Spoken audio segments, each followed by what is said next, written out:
আসসালামু আলাইকুম রহমতুল্লাহ। অর্থনীতি অনার্স চতুর্থ বর্ষের একটি অঙ্ক সম্পর্কিত বই, সেটা হচ্ছে মুদ্রা, ব্যাংকিং এবং অর্থায়ন। এখানে অধিকাংশই থিওরি আসে, কিছু অঙ্কও আছে। তার ভিতরে মূলধন বাজেটিং একটি অধ্যায় আছে। এই অধ্যায় থেকে অঙ্ক এবং এর পরবর্তীতে risk and return, time value of money সেখান থেকে আসে। তবে মূলধন বাজেটিং থেকে আসে। এর আগের অধ্যায় যে আছে আয় বিবরণী, সেখান থেকে খুবই কম আসে, ওখান থেকে আসেই না। তা মূলধন বাজেটিংয়ের বিভিন্ন পদ্ধতি আছে, তার মধ্যে আমি একটা পদ্ধতি উল্লেখ করেছিলাম, সেটা হচ্ছে নেট বর্তমান মূল্য পদ্ধতি উল্লেখ করে এবং সূত্র লিখছিলাম। পদ্ধতিগুলো সব কয়টা পদ্ধতি লিখছি, তার ভিতরে নেট বর্তমান মূল্য পদ্ধতি এর সূত্র আমি লিখছিলাম। এখানে সূত্র লিখছিলাম এই ধরনের যে প্রত্যেক বছরে যদি নগদ আন্তঃপ্রবাহ ভিন্ন ভিন্ন হয়, নগদ আন্তঃপ্রবাহ যদি ভিন্ন ভিন্ন হয় তখন এক ধরনের সূত্র, আর যদি নগদ আন্তঃপ্রবাহ একই রকম হয় তখন আর এক ধরনের সূত্র। এখানে আমি একটি অঙ্ক উপস্থাপন করেছি। একটি কোম্পানি ২৭,০০০ টাকা প্রারম্ভিক ব্যয়ে, একটা কোম্পানি প্রথমে ২৭,০০০ টাকা বিনিয়োগ করতে ইচ্ছুক।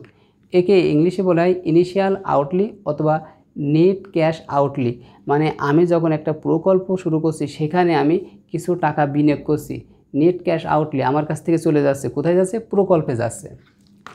একটি প্রকল্প বিনিয়োগ করতে ইচ্ছুক। প্রকল্পের নগদ প্রবাহ বা রিলেভেন্ট ক্যাশ ফ্লোস অথবা সিএফএটির ফুল মিনিং হচ্ছে ক্যাশ ফ্লো আফটার ট্যাক্স, কর পরবর্তী নগদ আন্তঃপ্রবাহ। আবার এখানে একটা বিষয়, যখন আমরা এনপিভি নির্ণয় করব তখন আমাদের লক্ষ্য রাখতে হবে এখানে সিএফএটি দেওয়া আছে, নগদ আন্তঃপ্রবাহ দেওয়া আছে, না সিএফবিটি দেওয়া আছে, ক্যাশ ফ্লো বিফোর ট্যাক্স, কর পূর্ববর্তী নগদ আন্তঃপ্রবাহ। এটা হচ্ছে কর পূর্ববর্তী, ক্যাশ ফ্লো বিফোর ট্যাক্স, এটা কর পূর্ববর্তী। আর এটা হচ্ছে কর পরবর্তী। কর পূর্ববর্তী বলতে আমি এখনও কার্যক্রম শুরু করেছি, সেখান থেকে আমার আয় আসছে কিন্তু আমি সরকারের কর দেইনি, এটা হচ্ছে কর পূর্ববর্তী। যদি সিএফবিটি থাকে তাহলে এনপিভি নির্ণয় করা যাবে না, তখন আমাদের সিএফএটি নির্ণয় করে নিতে হবে।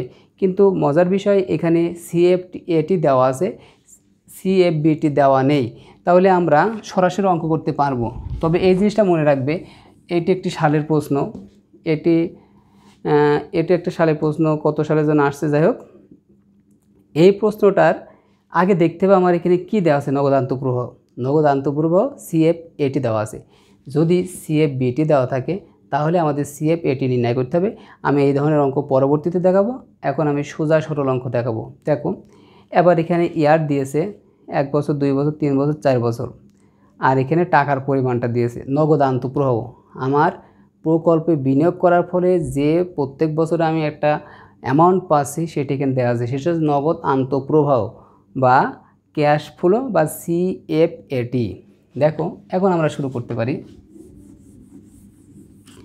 আমরা এটা সারণীর সাহায্যে, আমি এর সূত্র লিখছিলাম এইভাবে, এনপিভি সমান A1/1 + R⁴ প্লাস, এইভাবে আমরা এন সংখ্যক পর্যন্ত গিয়েছি, তারপরে মাইনাস এনসিও দিয়েছি। নেট ক্যাশ আউটলি মানে যেটা আমি প্রথমে বিনিয়োগ করি সেটার কথা বলছি। দেখো এখন আমি এই সূত্রের সাহায্যে অঙ্কটা করব না, কারণ আমার এখানে ক্যালকুলেটর খুব বেশি ব্যবহার করা লাগবে, আমি সারণীর সাহায্যে অঙ্কটা করব। তাই আমি সারণী লিখতে পারি। এখান থেকে আমি সমাধান করব, আমি একটা বিষয় লিখতে পারি, নেট বর্তমান মূল্য নির্ণয়ের প্রয়োজনীয় সারণী। নেট বর্তমান মূল্য নির্ণয়ের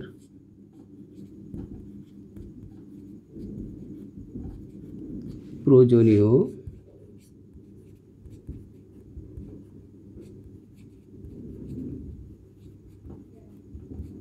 সারণী। দেখো আমরা সারণীর সাহায্যে করব। আগে দেখি এখানে বছর লেখার জন্য একটা সারি লাগবে, আর বছর আছে কয়টা? 4টা সারি লাগবে, তাহলে মোট সারি লাগছে 5টা। যোগের জন্য আমাদের সারিটা আনা লাগবে না, আমরা মোট 5টা সারি টানি।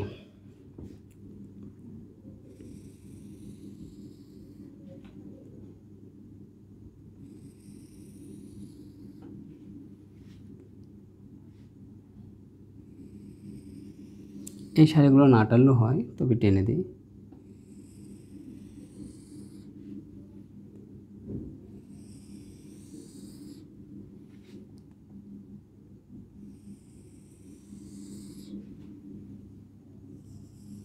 প্রথমটা ইয়ার হবে, বছর হবে, তারপরে নগদ আন্তঃপ্রবাহ হবে, তারপরে পিভি ফ্যাক্টর আসবে, তারপর প্রেজেন্ট ভ্যালু আসবে। দেখো 4টা কলাম কে জন্য এখানে টানলাম, আমরা সারি তো হিসাব করেছি, কলামের হিসাব করে নিই। ইয়ারের জন্য একটা কলাম, আর নগদ আন্তঃপ্রবাহের জন্য একটা কলাম, আর এই যে বাট্টার মূলধনী ব্যয় বা বাট্টার হার দেওয়া আছে কত 14%, এর জন্য একটা কলাম, এর জন্য একটা কলাম, আর আমরা এখানে বর্তমান মূল্য নির্ণয় করব তার জন্য একটা কলাম। কারণ আমাদের একটি সূত্র লিখছিলাম NPV সমান TPV মাইনাস NCO। দেখো অঙ্কে NCO দেওয়া আছে, NCO কত 2700 দেওয়া আছে NCO। তাহলে NPV সমান TPV মাইনাস NCO, তাহলে NPV আমাদের নির্ণয় করতে হবে, NPV নির্ণয় করতে হবে, NCO দেওয়া আছে, এখন TPV নির্ণয় করতে হবে। TPV নির্ণয় করতে মানে টোটাল প্রেজেন্ট ভ্যালু, মোট বর্তমান মূল্য। এটা নির্ণয় করতে গেলে আমাদের 4টা কলাম লাগবে, প্রথমে বছর, তারপর CFAT নগদ আন্তঃপ্রবাহ, তারপরে বাট্টার হার বা মূলধনী ব্যয় এখানে হবে, তারপরে তোমার আসবে এখানে বর্তমান মূল্য। মনে রাখবে একটা বিষয়, যদি CABT থাকে তাহলে কলামের সংখ্যা বেড়ে যায়। যেহেতু আমি ওয়েবসাইটে আজকে করাচ্ছি না, ওটা নিয়ে আমি আলোচনা করছি না, এখন আমি এখানে ইয়ার লিখি, ইয়ার বা বছর 1 2 3 4। এখানে লিখবো আমি নগদ আন্তঃপ্রবাহ, এই যে এটা নগদ আন্তঃপ্রবাহ, নগদ আন্তঃপ্রবাহ,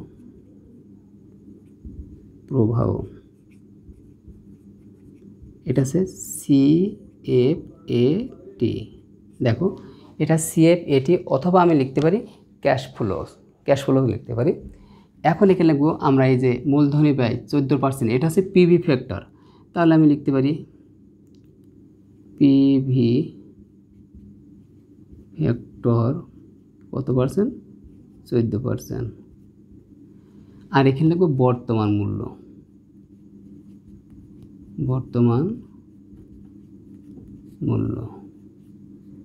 এখানে লিখবো প্রেজেন্ট ভ্যালু পিভি, শুধু পিভি লিখলাম। এখন নগদ আন্তঃপ্রবাহ কত আছে, প্রথমে 11,000 আছে, তারপরে 10,000 আছে, তারপরে 9,000, পরবর্তীতে 8,000 আছে। দেখো এখন আমাদের বিষয় আছে এই ঘরে মানগুলো বসবে, এই ঘরে মানগুলো একটু শেখার বিষয়। এখানে একটা সূত্র আছে, এই পিভি ফ্যাক্টর মান বের করার সূত্র আছে, পিভি ফ্যাক্টর সমান 1/1 প্লাস R⁴n। আর বলতে বাট্টার হার বা মূলধনী ব্যয় নির্দেশ করছে। এখন এখানে 14%, তাহলে 14% যদি ভাঙি 14 কত হবে 100। যদি আমি 14 100 দিয়ে ভাগ দিই তাহলে থাকবে কত 0.14।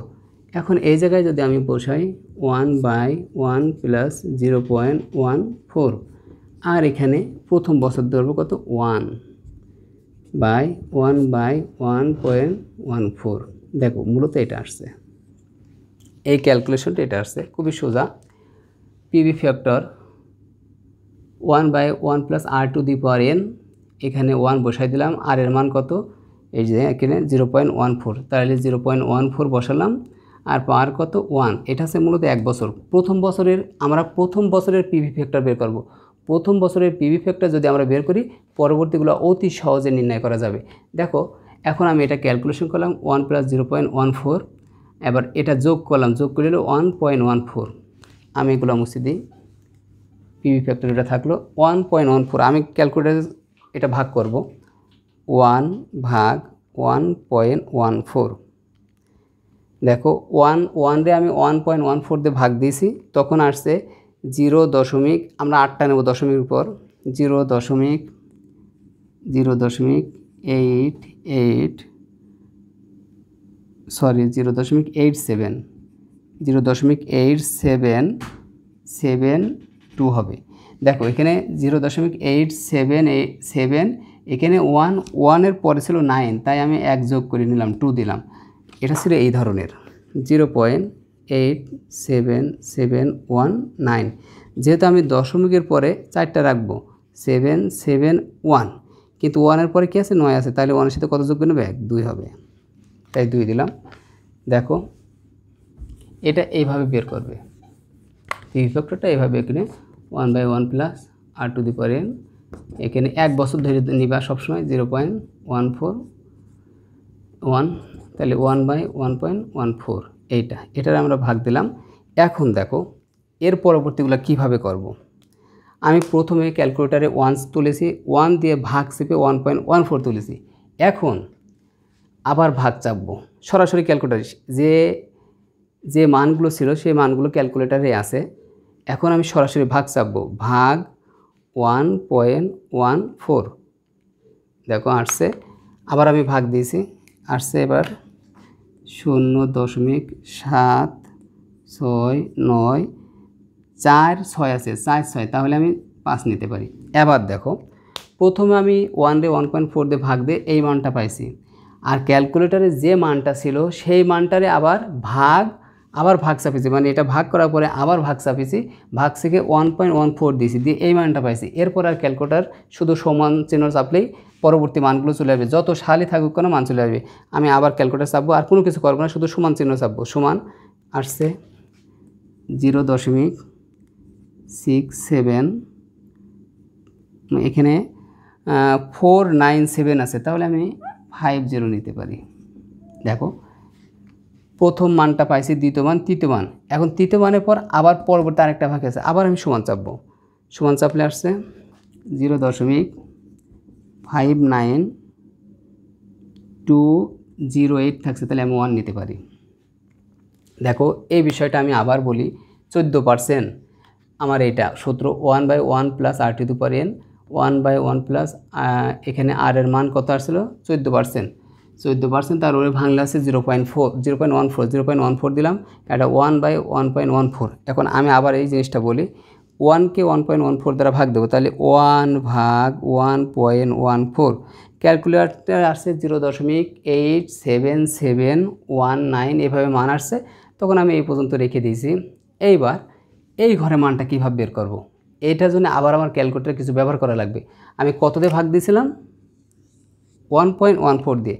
ক্যালকুলেটারে সেই মানটা আছে, এখন আমি ক্যালকুলেটারের এই মানটা সরাই নিই, ক্যালকুলেটারের মানটা এখনও আছে। এখন এরে আমি আবার 1.14 দিয়ে ভাগ দেব, তাহলে আবার ভাগ, সরাসরি ভাগ চাপবো, ভাগ 1.14 আসছে 0.76946, এখানে আমি 5 এক যোগ করে নিয়েছি।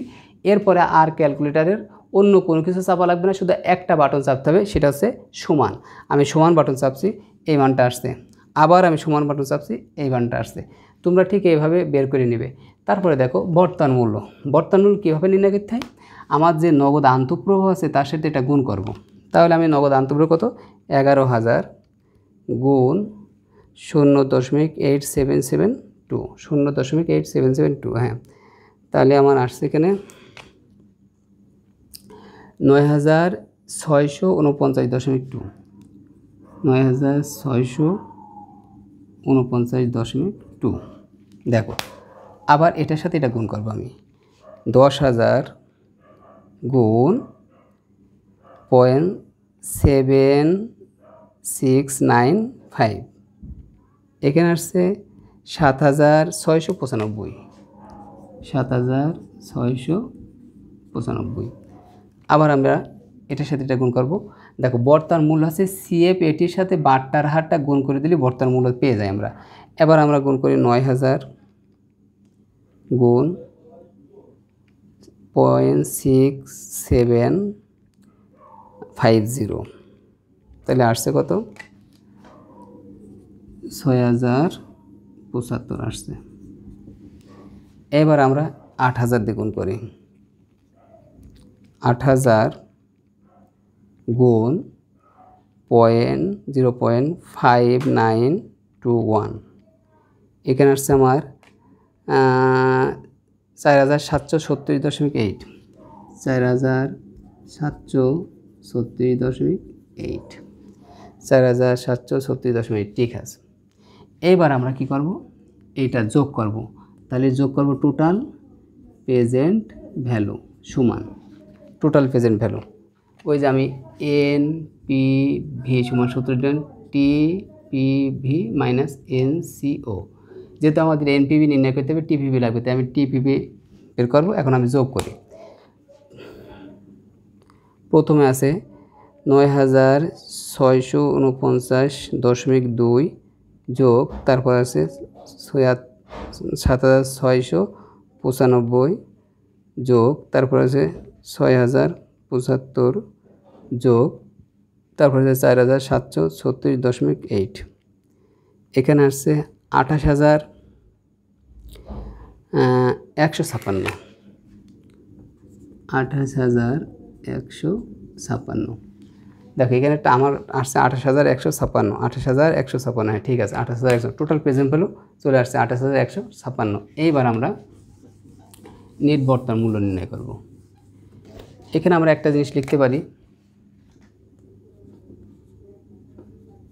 এখানে এই যে প্রারম্ভিক বিনিয়োগ,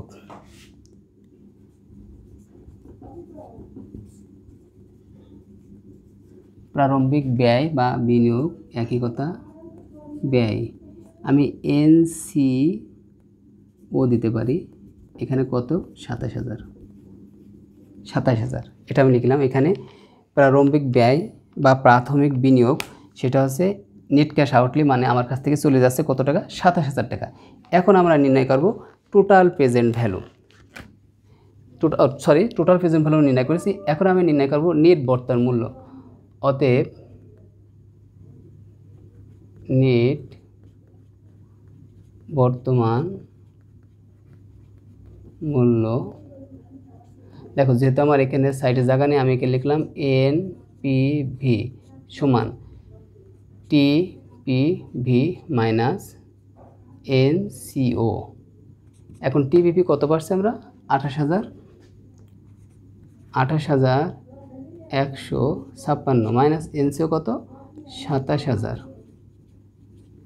এখন আমি বিয়োগ করি 28,156 থেকে 27,000 বিয়োগ করে দিই, 1 2 3, তাহলে থাকছে আমার এখানে দেখা ঝামেলা হয়ে যাচ্ছে, পয়েন্ট কত আসছে, কত ছিল, 28,156 মাইনাস 27,000, 1 2 3, হ্যাঁ ঠিক আছে, 1,156 আসছে, 1,156। তাহলে নেট বর্তমান মূল্য কত, 1,156। দেখো এখানে শেষ অঙ্কটি, আর কোনো কিছু হয়নি। আমি আবারও বলি বিষয়টি, যদি নেট বর্তমান মূল্য নির্ণয় করতে বলে তাহলে তোমার নগদ আন্তঃপ্রবাহ লাগবে। এখানে নগদ আন্তঃপ্রবাহ দেওয়া আছে। নগদ আন্তঃপ্রবাহ এর ইংলিশ আছে ক্যাশ ফ্লোস অথবা CFAT, cash flow after tax, cash flow after tax. আমি যে নগদ আন্তঃপ্রবাহ পাবো সেটা হচ্ছে কর আরোপের পর, আফটার পরে, কর আরোপের পরে। যদি এখানে নগদ আন্তঃপ্রবাহ সিএফবিটি দেওয়া থাকে, ক্যাশ ফ্লো বিফোর ট্যাক্স মানে কর আরোপের পূর্বে যদি দেওয়া থাকে, তাহলে তোমার সিএফএটি নির্ণয় করে নিতে হবে, মানে ক্যাশ ফ্লো আফটার ট্যাক্স নির্ণয় করতে হবে। তার মানে নগদ আন্তঃপ্রবাহ, কর পরবর্তী নগদ আন্তঃপ্রবাহ নির্ণয় করতে হবে। যদি তোমার এখানে না দেওয়া থাকে তাহলে সিএফবিটি নির্ণয় করতে হবে। সেই অঙ্ক আমি আজকে করাইনি, সেটা সামনের দিন, সামনের পার্ট 3-তে করার চেষ্টা করব। এখন আর যেহেতু আমার সিএফএটি দেওয়া আছে, তাহলে আমাদের আর কোনো সমস্যা নেই, ইয়ার লিখবো, নগদ আন্তঃপ্রবাহ সিএফএটি লিখবো, কারণ সিএফএটি না থাকলে নেট বর্তমান মূল্য নির্ণয় করা যায় না। আর এখানে মূলধনী ব্যয় 14%, তাহলে পিভি ফ্যাক্টর কত, 14%। এটা কিভাবে করলাম এটা আমি আবারও বলি, 14%। দেখো 1/1 প্লাস আর পাওয়ার কত, এন। তা আমি এখানে যেহেতু 1 বছরের হিসাব করব, 1 বছরের হিসাব করব, 1 প্লাস 14%, 14% তখন দেখাইছি 14%, তার মানে 14 কত, 100, তার মানে 0.14। এখন আমি এখানে বসাই 0.14, তাহলে 1/1.14 এইটা ক্যালকুলেটারে কীভাবে করেছি, আমি প্রথমে ক্যালকুলেটারে 1 তুলেছি, ভাগ তো সবাই পারে, 1 তুলেছি, তারপর ভাগ 1.14 দিয়েছি, দিয়ে আমার এই মানটা আসছে। এখন এই মানটা কীভাবে নিয়ে আসবো, এই মানটা যদি আবার নিয়ে আসতে হয় তাহলে ক্যালকুলেটারে এই মানটা আসে, এটা ক্যালকুলেটারে আসে। এখন এই মানটা যদি নিয়ে আসতে হয় আমার সরাসরি ভাগ চাপা লাগবে, ভাগ চেপে আবার কত 1.14 দ্বারা 1.14 দ্বারা ভাগ দেবো, তখন এই মানটা আসছে। এরপরে কী করতে হবে, এরপরে যত মানই আসবে না কেন শুধু সমান চাপবো, এটা চলে আসবে, আবার সমান চাপবো, এটা চলে আসবে। এরপরে যদি আরও থাকে সমান চেপে যাবো, আমাদের ধারাবাহিকভাবে চলে আসবে, সবসময় এই মানটা চলে আসবে। এইবার আমরা কি করব, বর্তমান মূল্য বের করতে গেলে আমাদের যে বাট্টার হার বা মূলধনের ব্যয় কত পার্সেন্ট, 14% এখানে বের করে নিয়েছি। তার সাথে CFAT মনে রাখবে, নগদ আন্তঃপ্রবাহ CFAT গুণ করতে হবে, গুণ করে আমি এইগুলো পেলাম। এবার এইগুলো প্রেজেন্ট ভ্যালু, বর্তমান মূল্য, প্রথম বছরের বর্তমান মূল্য এত, দ্বিতীয় বছরের বর্তমান মূল্য এত, তৃতীয় বছরের বর্তমান মূল্য এত, চতুর্থ বছরের বর্তমান মূল্য এত। এখন এই 4 বছরের বর্তমান মূল্য যোগ করলে হবে টোটাল প্রেজেন্ট ভ্যালু কত, 28,156। এখন অঙ্কে দেওয়া আছে প্রারম্ভিক ব্যয় বা NCO বা ইনিশিয়াল আউটলে দেওয়া আছে কত, 27,000 টাকা। তো যেহেতু 27,000 টাকা দেওয়া আছে, তখন আমরা বর্তমান মূল্য কত, NPV সমান TPV মাইনাস NCO, এখানে কত আসছে 1,156, এখানেই শেষ। আর এইটা তোমরা একটু মনে রাখবে, এইটা এভাবে করবে। যদি না বুঝতে পারো কমেন্ট করে জানাবে, আমি আবার যখন পার্ট 3 নেব তখন আবার এটা বোঝানোর চেষ্টা করব, আর বোঝাবো, অবশ্যই বোঝাবো। আর তোমরা অবশ্যই ইকোনমিক্স টিচিং একাডেমি চ্যানেলটি সাবস্ক্রাইব করবে। আর যদি ভালো লেগে থাকে অবশ্যই লাইক এবং কমেন্ট করবে। সবাইকে ধন্যবাদ। আসসালামু আলাইকুম ওয়া রাহমাতুল্লাহি ওয়া বারাকাতুহু।